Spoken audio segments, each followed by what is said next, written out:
Welcome to Genealogy Works. I'm Ruby Coleman of Nebraska, and I'm here to bring you facts and ideas about genealogical research. Your research should not be work, so knowing where and how and why should turn it into a fun and learning experience. I hope you will agree and that you will enjoy this presentation. I'm going to be telling you about what is the Historical Records Survey.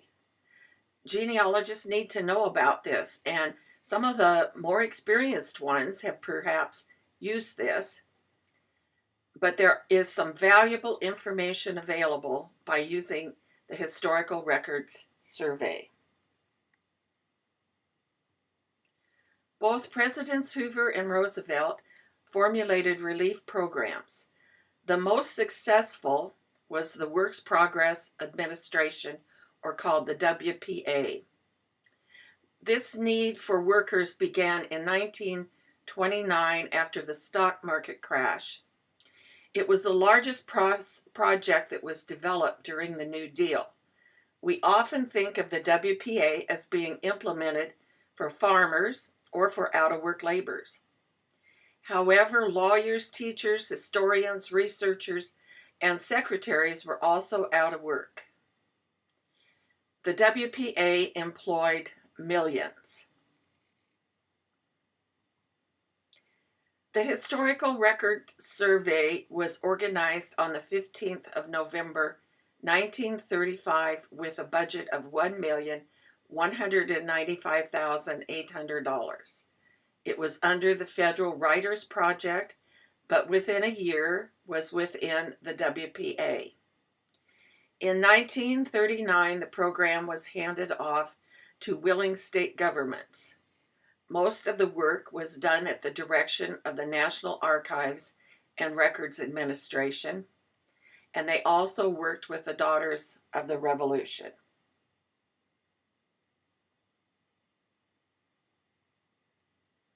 The goal of the Historical Records Survey was to organize and compile inventories of historical materials, in particular unpublished government records and privately owned historical materials. The workers were told to visit archives, historical societies, libraries, courthouses, town halls, and city offices. Inventories, index, and transcriptions of records were taken. Considering that some of the survey reports are just a list of records, they will also include historical background on the subject, such as a church or a county. The program was short-lived, and many of the indexes were not published. You can be looking for them in various formats in local and state repositories. The Survey of County Records was one of the biggest projects. Their goal was to make the records in the counties of states and also some private records more accessible to county officials, researchers, and historians. WPA workers also compiled histories of each county and detailed the organization and function of each county jurisdiction. They compiled a total of 628 volumes of inventories.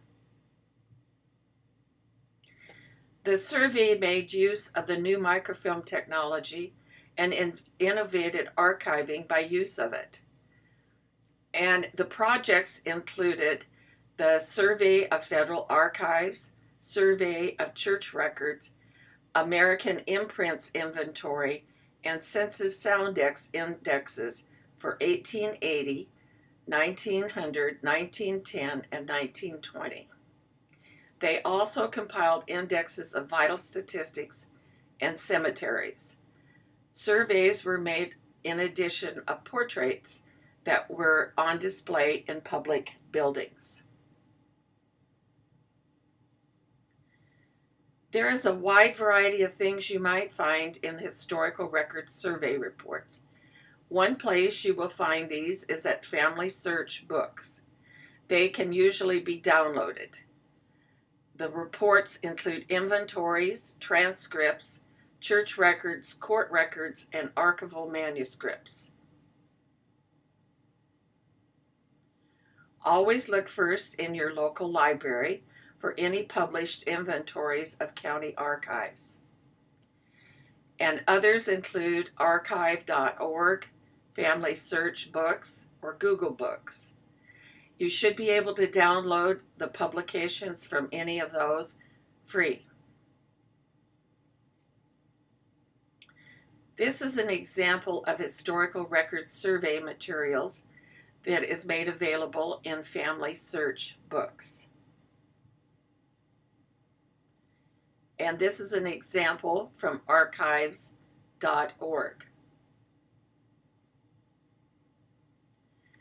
Many from Google Books will not be free downloads. You may find them there listed so you have an idea what is available, and you may be able to locate them elsewhere with that information. Always check WorldCat. This is a database of books and other media products in libraries. By locating Guide to Public Vital Statistic Records in Nebraska, I can see where it is located in libraries near where I live. And this shows those libraries. So I can contact those libraries and make inquiries, or I can go there and look at the guide. This is a publication that can be downloaded from Family Search Books. It is a guide to inventories, transcripts, vital records or statistics, church archives, manuscripts, imprints, portraits, microfilm, and a lot more. Because you can download this free, it is worthwhile having it when you're looking for information about the Historical Records Survey. It's called the Checklist of Historical Records Survey Publications. The text inside is not scanned very good, but it can be read. This is an example of a partial page within the book. And as you can see, there are the various counties in Ohio, here being Cuyahoga, and what was found and what might be available to look at. This is an example of a typed Historical Records Survey report on the Pendleton County, South Carolina court minutes for 1790 to 1793. This guide can be located on Family Search. Now, if you're looking for those court minutes and can't find them, this may be a very valuable tool to begin your research. This is a portion of a page from that Pendleton County, South Carolina report. Use this as a help in locating original records. At the top it says MS, which stands for manuscript. Notice the dates, and there's even names of people. Within this report, you will find an historical sketch of Quakers in Pennsylvania. There's information about the various groups of Quakers there. And this is an excellent guide if you have Quakers in Pennsylvania. Once again, the scanning is not the greatest, but it is readable. And it's available at Family Search Books. Transcriptions of early town records of New York, this one being Staten Island, 1678 to 1813, as taken by the Historical Records Survey, can also be found at Family Search Books. This is a page from the Staten Island records. Once again, it's typed, but it's very understandable. 3 volumes of Historical Records of North Carolina have been published, and they are available at archives.org. Given that the survey was taken In the mid to late 1930s, it's still worth knowing that the clerk's office often held private business records, something we don't think about. In this case, mercantile account books. So if you're at the courthouse, you just never know. They may still have these. They may be buried in the basement or high up on a shelf. And so it's a good idea to keep this in mind. Some of these records may contain the only mention of your ancestor. Where are they now? How extensive is your quest for information? Here, the person with the Historical Records Survey noted the jail record, tax receipt books, state highway contracts. These may hold the key that you need to your research.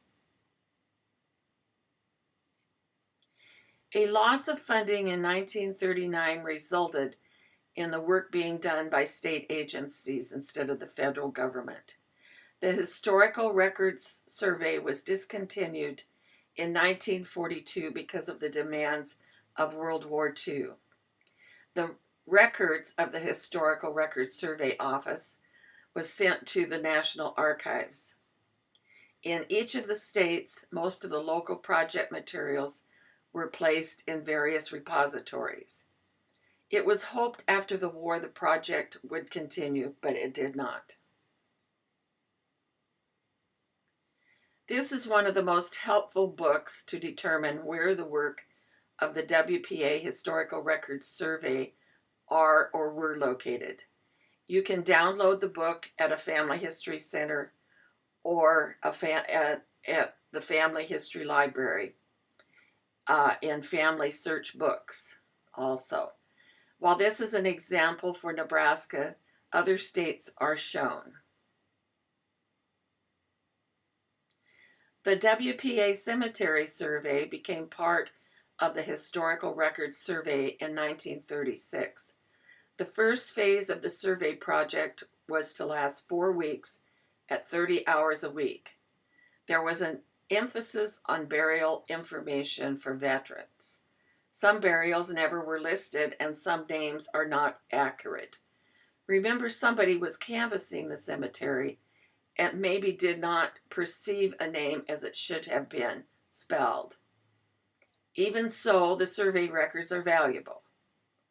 Some of those stones since 1936 may have crumbled, chipped, or become unreadable. And these are also available online.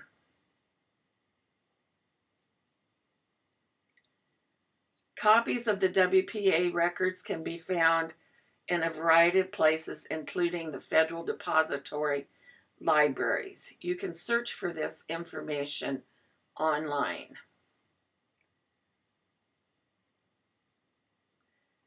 Click on a location on the map for these Federal Depository places or libraries where you can locate this information. By selecting Nebraska, this is the result. Once you make a selection, such as the UNK, which stands for University of Nebraska at Kearney, Calvin T. Ryan Library in Kearney, Nebraska, you will be able to search for more information.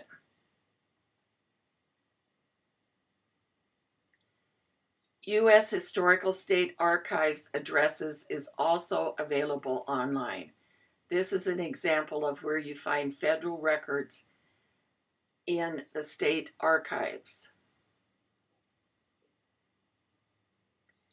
In the Family Search Catalog under WPA, I enter into the key word search WPA. There will be 520 results shown. These will be various types of WPA projects. By clicking a specific entry, I can see that it is a 46-page book that indexes 2 histories, atlases, and other sources for persons in Brown County, Indiana. It was copied in 1938 by the WPA of Indiana and it was published in 1978. This may be a great place to locate Brown County, Indiana ancestors who may be in histories or atlases that contain no indexes. Some of the WPA entries in the catalog will be for film instead of book form. American life histories can be found at the Library of Congress. Manuscripts from the Federal Writers Project are dated 1936 to 1940. There are approximately 2,900 documents from 24 states. They consist of narratives, dialogues, reports, and case histories, and they're a collection for people who were living at the turn of the century. You can browse through the Life Histories collection from the Library of Congress. And this is just an example. The worker went and visited with a person. A lot of times they were older people who had been in that area and wrote down the information just like he or she was talking to them. There is sound for the interview of Fountain Hughes of Charlottesville, Virginia, who was born in 1848. His grandfather was owned by none other than Thomas Jefferson. So between 1936 and 1938, WPA personnel interviewed 2,300 former slaves. Just imagine being able to listen to these. They told of their experiences of slaves, and there are also photographs attached. Along with this information, there are usually notes about stones being unreadable or broken in the cemetery survey. The date of the survey is on the form used by the researchers. The names of the informants, researchers, and an index of people buried in the cemetery is included. Sometimes inscriptions are also shown. Keep in mind, those stones may no longer be there. This is the WPA 1930s Grave Registration Survey for Iowa online. Particularly if the stone is no longer there or not readable, this type of information can be very beneficial. Some WPA records online are transcriptions by counties and not entire states, such as this one for Somerset County, Pennsylvania.